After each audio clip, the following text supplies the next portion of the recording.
Unit 2. Reading. A mysterious house.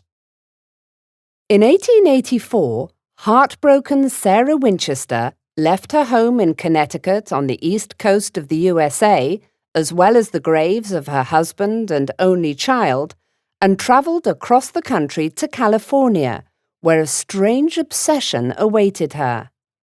Did she know that it would last for the rest of her life?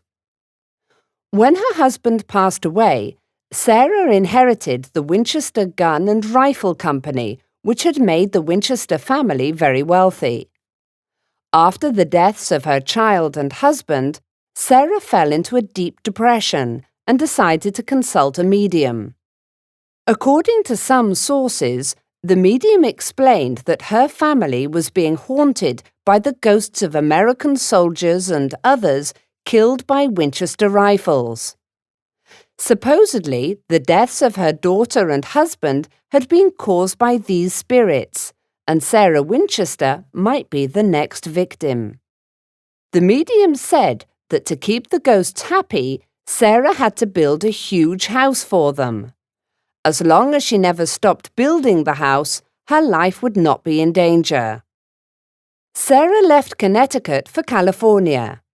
There, in 1884, she bought a small, unfinished farmhouse, and over the next 38 years, she employed builders around the clock to add on room after room and story after story.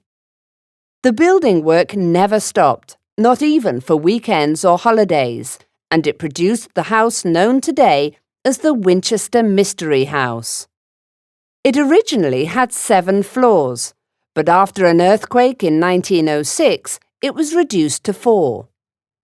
Apart from the house's strange architectural features, including a staircase that leads up to the ceiling, doors that open onto walls, and secret passages that run between rooms and behind walls, it was also unusually large.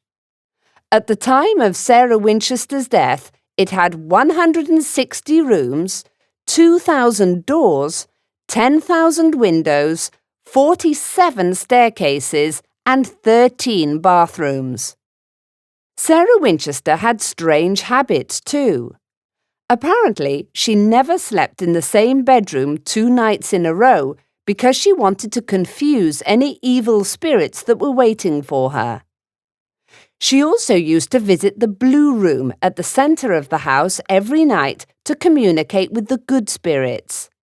She would ring a bell at midnight to call them, and again at 2 a.m. when it was time for them to leave. She would wear one of 13 special colored robes and ask them for guidance on her construction plans. A year after Sarah's death, the house was opened to the public. Since then, many people have described strange experiences there. Neighbors claim to hear a bell ring at midnight and at 2 a.m. A caretaker heard the sound of a screw slowly turning, then hitting the floor. He looked everywhere but found nothing. Tour guides have reported seeing a ghostly workman with a dark moustache in the basement of the house. Is the house truly haunted?